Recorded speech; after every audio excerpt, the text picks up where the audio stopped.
બંદૂક નીચે, નહીં તો ગોળી ચલાવીશ.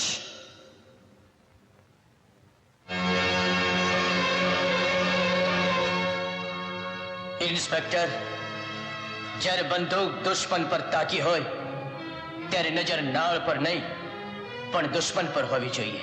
આ શબ્દો તે કોની પાસેથી સાંભળ્યા? આ જ ઘરમાં મારા પિતા પાસેથી. તારે એક નાનો ભાઈ પણ હતો? હા વિજય, હું તો તને ઓળખી ગયો, પણ તું મને ઓળખતા આટલી વાર કેમ લગાડે છે મારા ભાઈ? આવ મારા ભાઈ, આવ. આટલા વર્ષે અંતરને ઠાલવી લેવા દે. આવ. કેમ અટકી કેમ ગયો? આપણા બેની વચ્ચે એક અંતર છે, સિદ્ધાંતની દિવાલ છે. કારણ કે હું કાનૂનનો રખેવાળ છું અને તું ડાકુ. ડાકુ? મને ડાકુ કોણે બનાવ્યો?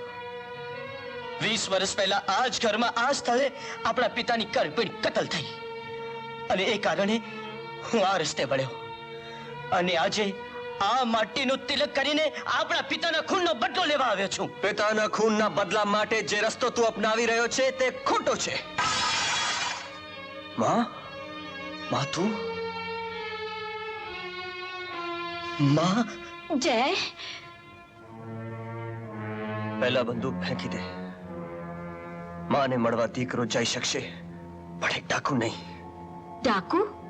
હા માં, તારી સામે તારો દીકરો જય નહીં પણ એક ડાકુ ઉભો છે.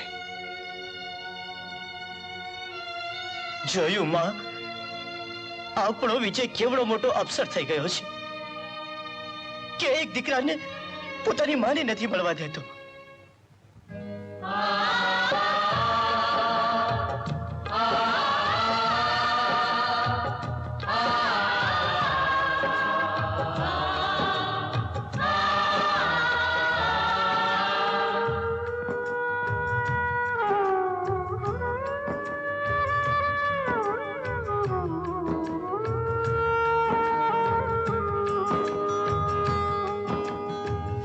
ભાઈ ભાઈના પંથ નિરાળા, કેવી છે વિધાતા. માની આંખે એક આંસુના બે બિંદુ ઉભરાતા. કોઈ ન જાણે દગાબાજ કિસ્મતને શું કરવું છે. કંકોની કિંમત શું છે? કંકોની કિંમત શું છે?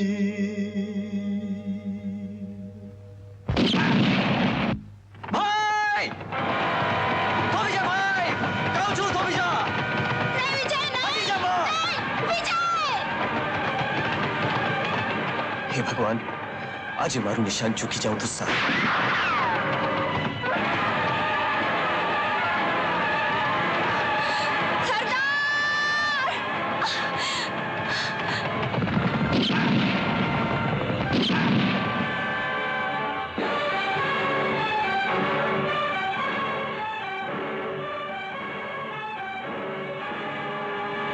તારી ગોળી નસીબ વાળી નીકળી કે મારો દીકરો?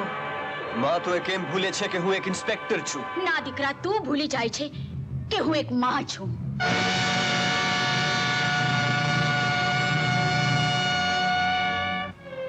આ શું?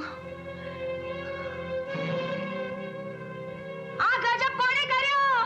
અશ્યાસિંહના માણસોએ!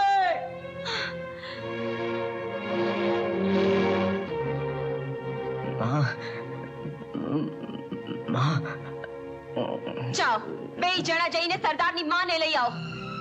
બેન, એ શી રીતે બને? એક ઇન્સ્પેક્ટરના ઘરેથી એની માને લાવવી એ મોતના મુખમાં જવા બરાબર છે. તમારે ન જવું હોય તો કાઈ નહીં. હા, હું જઈશ. હે માં, વિધિએ મારી પાસેથી મારો દીકરો છીનવી લીધો, પણ હવે એનું જીવતર ન છીનવતી માં. માં,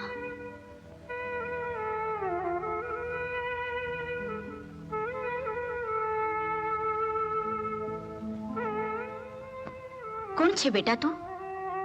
માજી, જેના જીવનની ભીખ તમે માંગો છો એ તમારા દીકરાની અર્ધાંગીની છું. તો જલ્દી કે દીકરી, કેમ છે મારા દીકરાને? ચાતક જે મેઘને ઝંખે એમ તમારો દીકરો તમારા માટે પરખી રહ્યો છે. માજી, જો તમારો મમતા ભર્યો હાથ એને માથે ફરશે તો એ ઉગરી જશે અને મારું સૌભાગ્ય ઉજળતું રહી જશે. માજી, રહી જશે. તો જલ્દી મને એની પાસે લઈ ચાલ. ચાલ.